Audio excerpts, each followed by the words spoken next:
Room check करो भाई, full upside down बना दिया माँ की यहाँ, लाल लाल वेकना आता ही होगा। Stranger things season 5 volume 2 is finally out. और बहुत लोग बोल रहे हैं कि वॉल्यूम 2 इज वेरी मेड, और बहुत लोग को मतलब पसंद नहीं आ रहा for some reason, I don't know why, but I kind of loved it. ऐसा हो सकता है कि वॉल्यूम 1 में स्टैंडर्ड्स इतने ही ऊंचे कर दिए कि वॉल्यूम 2 मीट नहीं कर पाई। आई डोंट थिंक सो भाई, मुझे तो बहुत पसंद आया भाई वॉल्यूम 2। वॉल्यूम 2 में भी क्रेजी क्रेजी सीन्स थे भाई, फुल गांडफार, एक करके बात करेंगे। Yes I loved it, full गांडफार, फुल गांडफार। वॉल्यूम 2 शुरू होता है जहां से वॉल्यूम 1 खत्म हुआ था, मतलब विल की अपार शक्तियां वाली सीन से, और विल की अपार शक्ति देख के सब लोग कंफ्यूज और सबकी फटके चार। और बेचारा डेरेक शहीद हो गया, मतलब सही में शहीद नहीं हो गया पर उसे उठा के ले गए डेमागोर्गन्स। विल की अपार शक्ति होने के बावजूद भी वो नहीं बचा पाया डेरेक को। और दूसरी तरफ हम स्टीव एंड गैंग को देखते हैं जो कि अपसाइड डाउन में है और हॉकिंस के लैब में है फॉर सम रीजन। और स्टीव अपनी जी जान लगा रहा है नैन्सी को लाइन मारने के लिए, पर नैन्सी भाव तक नहीं दे रही। It's not working man, It's not working. Steve is me भाई, आई एम स्टीव। स्टीव और मैं सेम ही है। और स्टीव और डस्टिन का रिलेशनशिप मतलब फ्रेंडशिप डेडली डुओ से टॉक्सिक एक्सेस बन गए दोनों, मतलब इतना ही हेट कर रही है दोनों एक दूसरे का, क्या ही बताऊं मैं। ये टॉक्सिसिटी इतना ही बढ़ गया इन दोनों के बीच में कि लास्ट में हाथापाई पे आ गए दोनों के दोनों। डस्टिन ने जो घुसे मारे स्टीव को, बेचारा स्टीव घुसा खा भी रहा है, सोचो। हैवी लड़ाई की दोनों ने, जो मारपीट हुई है दोनों के बीच में भाई। मतलब डस्टिन अभी भी एडी की मौत का गम मना रहा है और अपना सारा का सारा गुस्सा स्टीव पे उतार रहा है। क्या किया स्टीव ने तेरा, बेचारा स्टीव यार, बुरा लग रहा है मुझे उसके लिए। ना नैन्सी से भाव मिल रहा है ना अपने बेस्ट फ्रेंड से भाव मिल रहा है, फुल इग्नोर हो रहा है भाई स्टीव। और ये सब देखकर भाई स्टीव तो इतना झेलने वाला है नहीं, उसने भी डस्टिन को बोल दिया भाई कुछ कड़वी कड़वी बातें एडी के बारे में, और हो गया भाई हाथापाई दोनों के बीच में। पर कुछ टाइम बाद ही उनके प्रॉब्लम्स रिजॉल्व हो जाते हैं और डस्टिन बहुत ही इमोशनल हो जाता है क्योंकि उसे स्टीव को भी नहीं खोना जैसे उसने एडी को खोया था। और वो सीन एक्चुअली मतलब सही में इमोशनल था, मुझे तो बहुत ही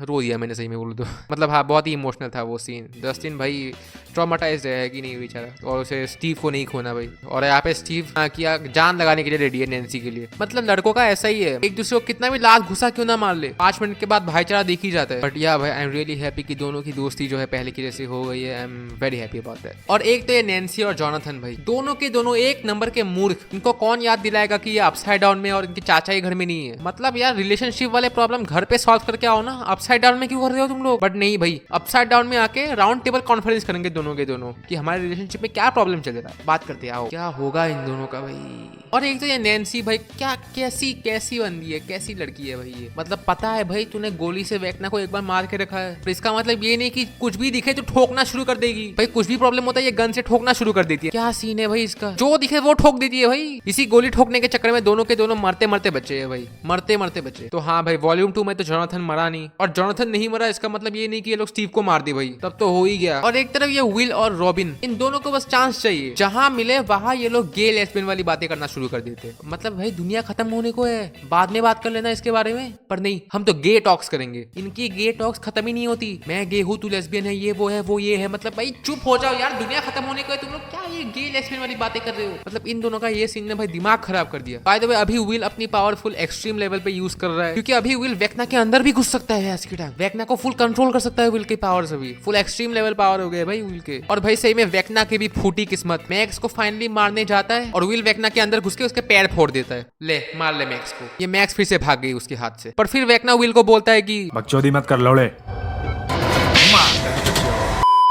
और विल को उसकी औकात दिखा देता है और विल औकात पे आ जाता है। मतलब वेकना तो वेकना ही है भाई, जो भी बोलो, बस मैक्स को नहीं मार पा रहा है। और एक तो इन लोगों ने एक काली कैरेक्टर को क्यों लाया नहीं बताया भाई मुझे। ये भाई जब से आई है 11 की फील्डिंग सेट करने में लगी है, हर चीज में ये बस 11 को एक ही चीज बोलती है कि हमें मरना पड़ेगा, तुझे मरना पड़ेगा, क्यों मरना पड़ेगा। मतलब हर चीज में मौत घुसा देती है भाई ये भाई बियर बाय स्ट्रेंजर थिंग्स का। खुद की मौत के बारे में सोचते हो आप? क्या दिमाग खा रही है काली, इसको निकालो भाई। हॉपर बोल रहा है ये ज्यादा बकबक करेगी तो इसका काम तमाम ही कर दूंगा मैं। मतलब सही बात कर रहा है हॉपर, काम तमाम ही कर देना चाहिए इसका। और मुझे ऐसा लग रहा है कि फिनाले में जाके ये कुछ बकचोदी कर देगी लास्ट में, देखना। और वहाँ मैक्स और हॉली फुल जी जान लगा के भागने की कोशिश कर रहे हैं, फुल 999 IQ लगा रही है भाई दोनों के दोनों। फिर यहाँ वहाँ जाके किसी की मेमोरीज में घुस के फाइनली वो एग्जिट तक पहुंच ही जाती है दोनों के दोनों। एग्जिट के पास पहुंचने के बाद तुम्हें क्या लगता है दोनों बस निकल लेती है एग्जिट की तरफ? नहीं भाई, ऐसा कुछ नहीं होता। दोनों के दोनों आधा घंटा का भाषण देते हैं भाई। इन दोनों को कौन समझा कि वेकना की दुनिया है, कोई प्लेग्राउंड नहीं, यहाँ पे किट्टी पार्टी मत करो भाई, भागो। फुल किट्टी पार्टी चल रही थी दोनों के दोनों, वहाँ पे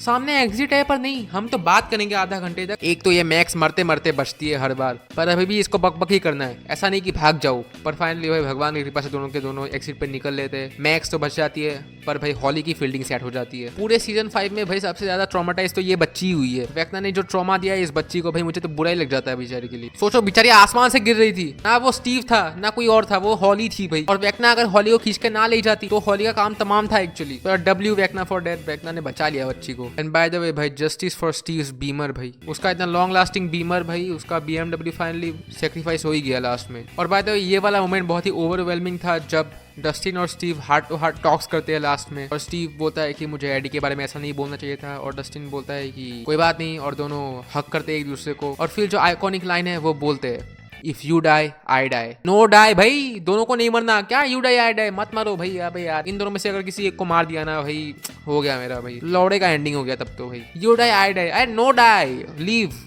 है कि नहीं। उसके बाद जो मेन प्लॉट है, मतलब फुल दुनिया के बारे में बहुत ही हैवी फिजिक्स के टॉक्स किए, वो मुझे समझाना नहीं है अभी यहाँ पे, दोनों जाके सीरीज देख के समझ के आओ भाई। अभी मैं ये सब वार्म होल, फिर ये दुनिया वो दुनिया, ये समझाने नहीं वाला अभी, ठीक है। इतना एफर्ट्स नहीं लगाने वाला, घूम फिर के 100 व्यूज ही आने वाले, 100 भी नहीं आने वाले। तो इसे लाइक करो और सब्सक्राइब करो। और लास्ट में एंडिंग आते आते विल बोलता है कि आई एम गे। हाँ, एपिसोड 7 के एंडिंग आते आते विल सबको बोलता है कि मैं गे हूँ। मतलब इसकी क्या नीड थी, मतलब क्या पॉइंट था इसका, कोई समझाओ यार मुझे। अबे दुनिया खत्म होने को है और मैं गे हूँ बोलने में बिजी है ये बंदा। मतलब मैंने बोला ना भाई, मतलब कैसा बंदा है ये विल, घूम फिर के इसी पॉइंट पे आ जाता है कि मैं गे हूँ। अरे इसके पास पावर से वेक्ना को मारने के बारे में सोच ले यार, मैं गे हूँ भाई, बाद में सोच लेना तू। एंड या भाई, that's it, this was all for the volume 2।